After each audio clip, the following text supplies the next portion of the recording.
Bienvenue à cette nouvelle exploration. Aujourd'hui, on aborde un sujet un peu délicat qui préoccupe beaucoup de parents, les difficultés qu'un enfant peut rencontrer à l'école. Oui, c'est vrai. Ce moment où on se demande « Mais pourquoi c'est si dur pour lui? Qu'est-ce qui se passe ?» C'est quelque chose de très commun. Exactement. Et parfois, il faut bien le dire, on ressent même une pointe de culpabilité. On se demande si on fait bien les choses. Tout à fait. C'est pour ça que les documents qu'on a consultés pour aujourd'hui sont intéressants. Ils tournent tous autour d'un thème, les troubles d'apprentissage. Voilà. Notre but, c'est donc de décortiquer un peu tout ça, de comprendre ce que ça veut dire et surtout, ce que ça ne veut pas dire. Il y a beaucoup d'idées reçues, de mythes même qui circulent. C'est important de clarifier. Absolument. L'objectif, c'est vraiment de démystifier ces difficultés, de voir ce qui se cache derrière, en se basant sur ce que disent les spécialistes, quoi. Et le point de départ vraiment fondamental qu'on retrouve partout dans nos sources, c'est que ça n'a rien, mais alors rien à voir avec l'intelligence de l'enfant. Ah, ça, c'est crucial de le dire d'emblée. Oui, ni avec sa volonté, son effort, c'est juste une manière différente pour le cerveau de traiter l'information. C'est ça la base. Comprendre ça, c'est déjà énorme pour bien accompagner. Parfait. Alors, entrons dans le vif du sujet. Si on prend les définitions des documents, un trouble d'apprentissage, c'est quoi, au fond? Alors, en gros, les sources s'accordent. C'est une condition neurologique. Ça veut dire qu'il y a une spécificité, disons, dans le fonctionnement du cerveau qui affecte comment on apprend, comment on comprend, on mémorise ou on communique une info précise. Neurologique, donc c'est vraiment lié au cerveau lui-même, pas juste une question de motivation. Exactement. C'est une différence dans le traitement, pas un cerveau qui marche moins bien, mais différemment. Une étude mentionnée dans nos notes le montrait bien, avec l'imagerie cérébrale d'ailleurs. Ah oui. Qu'est-ce qu'elle montrait, cette étude? Elle montrait que pour certaines tâches, les zones du cerveau qui s'activaient n'étaient pas les mêmes chez certains enfants. Pas moins actives, juste différentes. Donc aucun lien direct avec le potentiel intellectuel général. D'accord. C'est pour ça qu'un enfant peut être super doué pour, raconter des histoires, être très créatif. Oui. Et en même temps galérer énormément avec la lecture ou l'écriture. C'est ce décalage. C'est tout à fait ça. Ce décalage parfois très marqué entre différentes capacités, c'est souvent un signe. Et comme vous disiez, trouble d'apprentissage, c'est un terme assez large, un peu un parapluie. Justement, sous ce parapluie, il y a quoi? Les documents donnaient des exemples précis, non? Oui, bien sûr. Le plus connu, c'est sans doute la dyslexie. Ça touche la lecture, la fluidité, la compréhension, l'orthographe aussi. C'est difficile d'associer les lettres et les sons, de reconnaître les mots vite fait. Ok, dyslexie pour la lecture et pour les maths. Ça, c'est la dyscalculie. Difficulté avec le sens des nombres, mémoriser les tables de multiplication, poser une opération, le raisonnement logique avec les chiffres, tout ça. D'accord. Et j'ai vu passer aussi la dysgraphie. Ça, c'est pour l'écriture? Oui, mais attention, c'est spécifiquement le geste d'écrire. La personne sait ce qu'elle veut dire, mais former les lettres, c'est lent. Ça demande un effort fou, c'est parfois même douloureux, et le résultat est difficile à lire. Ah, c'est vraiment le côté moteur alors. Exactement. À ne pas confondre avec la difficulté à organiser ses idées pour écrire, qui relève plus d'autres fonctions, parfois liées au TDAH d'ailleurs, qui est souvent associé comme le mentionnent les sources. TDAH, oui, trouble de l'attention. Et il y avait aussi la dyspraxie, moins connue celle-là peut-être. Oui, un peu moins. La dyspraxie, ça touche la coordination, la planification des gestes. Pas seulement écrire, ça peut être aussi s'habiller, couper avec des ciseaux, faire du vélo, ranger son sac. C'est comme si la programmation du geste était difficile à automatiser. D'accord, je vois. Donc, c'est vraiment un éventail assez large de difficultés sous ce terme générique. Ce qui m'a frappé aussi dans les témoignages qu'on a lus, c'est à quel point chaque enfant est unique. Ah, mais c'est fondamental, ça. Même avec le même diagnostic, 2 enfants dyslexiques, par exemple, peuvent avoir des profils très différents. Les difficultés précises, les points forts, comment ils compensent, tout ça change. Donc l'aide doit être vraiment hyper personnalisée. Il n'y a pas de recette toute faite. Logique.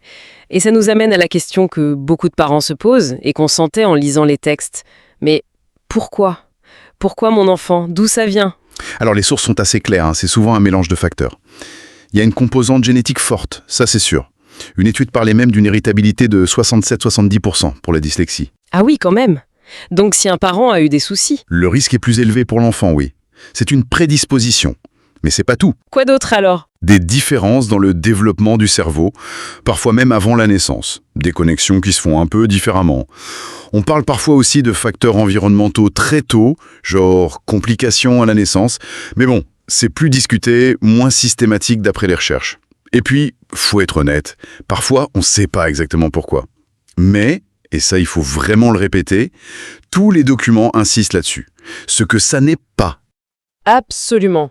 Le message le plus important peut-être, ce n'est jamais de la paresse.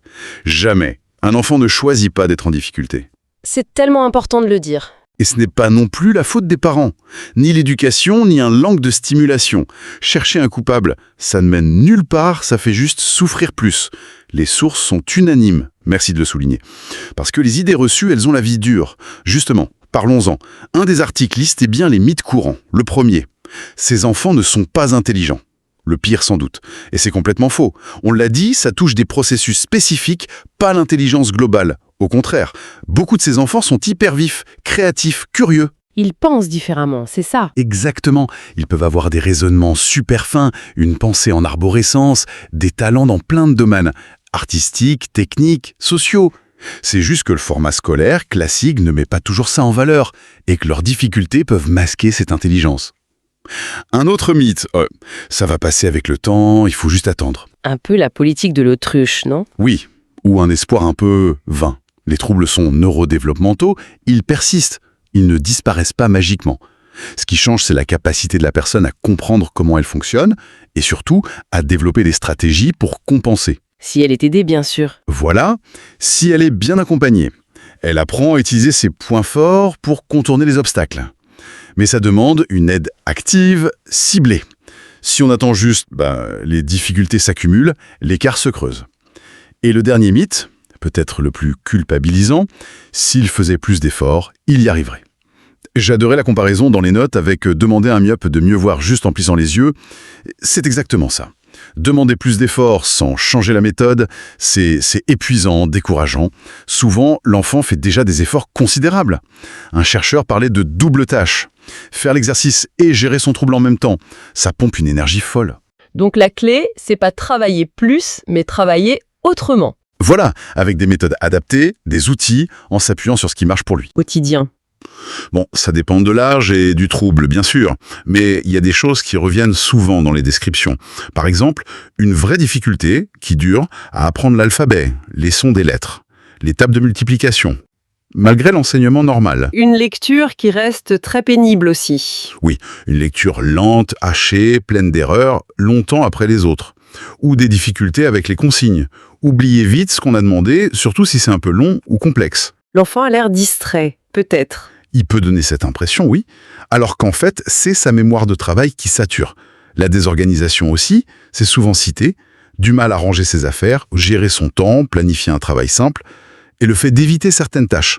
Les devoirs de lecture, d'écriture, c'était pas juste de la mauvaise volonté. Souvent, non. C'est plutôt... Une fuite.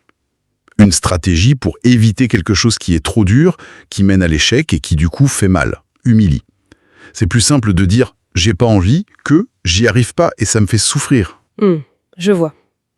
Et puis, il y a l'impact sur l'enfant lui-même, son moral... Ah oui, l'impact émotionnel. C'est un point crucial. Et les témoignages étaient parfois vraiment poignants là-dessus. On imagine bien. C'est presque inévitable si on ne fait rien. L'enfant se compare. Il voit qu'il rame plus que les autres pour moins de résultats. Il finit par croire qu'il est nul, bête. Ça doit miner complètement la confiance en soi. Exactement.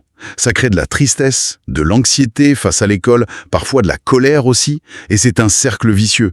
Moins on a confiance, moins on ose essayer, et plus on est en difficulté. Il faut absolument casser ce cercle alors. Parlons des solutions, des pistes d'aide. Qu'est-ce que les parents peuvent faire concrètement à la maison? Leur rôle est énorme. D'abord, créer un climat de confiance. Valoriser l'enfant pour ce qu'il est, pas juste ses notes. Mettre en avant ses réussites, ses points forts, même si c'est pas scolaire. Le sport, l'art, sa gentillesse, tout compte. Chaque petite victoire doit être vue et encouragée. Renforcer l'estime de soi par d'autres biais. Et pour les devoirs, qui sont souvent un point chaud. Là, plusieurs stratégies sont proposées dans les documents. Découper les tâches. Un gros truc devient plusieurs petites étapes plus faciles à gérer. avec des pauses. Varier les supports aussi, pas que l'écrit. Utiliser le visuel, des schémas, des couleurs, l'auditif, répéter à voix haute, s'enregistrer, le kinesthésique, manipuler des objets, mimer, faire appel à plusieurs sens en fait. C'est ça. Trouver par quel canal l'information passe le mieux. Et puis, les routines, c'est important aussi. Un cadre stable pour les devoirs, ça rassure, ça aide à s'y mettre. Un moment, un lieu calme. Voilà. Et bien sûr, la patience. Facile à dire, hein, mais essentiel. Encourager l'effort, pas seulement le résultat. Dédramatiser les erreurs. Montrer qu'on y croit. C'est un travail de longue haleine. Le soutien à la maison, c'est la base. Mais l'école est au cœur du réacteur. Que disent les sources sur ce que l'école peut ou doit faire ? L'école a un rôle clé avec les aménagements pédagogiques. Les textes en listent plein. Donner plus de temps aux évaluations, par exemple. Réduire la quantité d'écrits demandés. Permettre d'utiliser des outils. Des outils ? Comme un ordinateur ? Oui, un ordinateur avec des logiciels spécifiques, dictée vocale, correcteur orthographique avancé, calculatrice. Ces outils technologiques, d'ailleurs, sont souvent présentés comme très prometteurs. Pourquoi ? Ça aide comment ? Ça permet de contourner la difficulté mécanique, disons. Si écrire à la main est un calvaire pour un dysgraphique, l'ordinateur lui permet de se concentrer sur ce qu'il veut dire, sur le contenu, et donc de montrer ce qu'il sait faire réellement. D'accord. D'autres aménagements possibles ? Adapter les supports. Des textes plus aérés, des polices de caractères spécifiques, comme Open Dyslexique, des consignes simplifiées ou données à l'oral aussi. Utiliser des codes couleurs. Parfois, permettre de répondre à l'oral plutôt qu'à l'écrit. L'idée, c'est vraiment d'adapter l'école à l'élève, pas l'inverse. Mais tout ça, ça ne peut marcher que si les parents et les profs communiquent bien, hein, j'imagine. C'était souligné, ça aussi, non ? Ah mais c'est la clé de voûte. Un dialogue régulier, ouvert, constructif.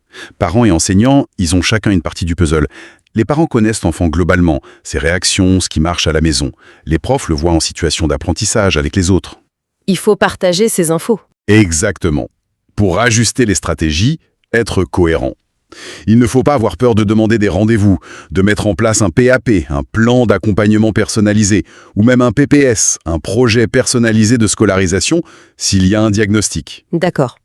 Et si malgré tout ça, le soutien à la maison, les aménagements à l'école, ça coince toujours, ou si on a juste un doute, une suspicion de trouble, quand est-ce qu'il faut aller voir des spécialistes ? Les sources sont assez claires là-dessus. Si les difficultés sont vraiment importantes, si elles persistent malgré l'aide déjà en place, et surtout, si ça pèse sur l'enfant, sur son moral, son anxiété, son estime de soi, là, il faut consulter. Et on s'adresse à qui en premier ? Le médecin traitant, c'est une porte d'entrée, ou le psychologue scolaire s'il y en a un. Eux peuvent orienter, pour tout ce qui est langage écrit et oral. Dyslexie, dysorthographie, l'ergothérapeute, c'est plus pour la dysgraphie, la dyspraxie, l'organisation pratique. Le neuropsychologue peut faire un bilan complet des fonctions cognitives pour bien cerner les points forts et les points faibles, et proposer des pistes de remédiation. Et parfois un psychomotricien ou le psychologue. Oui, le psychomotricien pour le geste, la coordination, et un psychologue clinicien peut être très utile pour l'accompagnement émotionnel, l'estime de soi, l'anxiété. Avoir un diagnostic précis, ça aide à mieux comprendre et à cibler l'aide. Bien. On arrive vers la fin de notre discussion. Si on devait retenir une chose essentielle de tout ça, ce serait quoi ? Je crois que ce serait un message d'espoir, en fait. Oui, un trouble d'apprentissage, c'est un défi. Mais ce n'est absolument pas une fatalité. Ça n'empêche pas de réussir sa vie, de s'épanouir. C'est important de le souligner. Oui, les sources insistent. Ces enfants ont des ressources énormes, des talents. Avec la bonne compréhension, le bon soutien, ils peuvent faire des choses formidables. L'histoire est pleine de gens brillants qui avaient ce type de trouble d'ailleurs. Donc, en résumé, comprendre que chacun apprend à sa façon, accepter cette différence sans jugement et adapter l'aide avec patience et bienveillance. C'est un peu ça. C'est exactement ça. Compréhension, acceptation, adaptation. Ce sont les 3 mots qui ressortent. Donner les bonnes clés pour que chaque enfant ouvre ses propres portes. Parfait. Alors, pour finir, peut-être une dernière pensée, une question pour prolonger la réflexion qui nous est venue en lisant tout ça. Oui, une question qui va un peu au-delà des aménagements pour juste compenser. C'est essentiel de compenser, bien sûr. Mais on pourrait se demander comment notre système éducatif, et même nous, en tant que société, on pourrait évoluer, pas seulement pour gérer la neurodiversité, mais pour la voir comme une vraie richesse, Comment la valoriser en fait? Voilà. Comment mieux repérer et même encourager ces façons différentes de penser, de traiter l'info, ces intelligences différentes, les voir comme des atouts potentiels et pas juste comme des troubles à corriger? C'est une excellente question qui ouvre effectivement beaucoup de portes sur l'inclusion et la richesse de la diversité humaine. Merci beaucoup pour cet éclairage très complet basé sur les sources.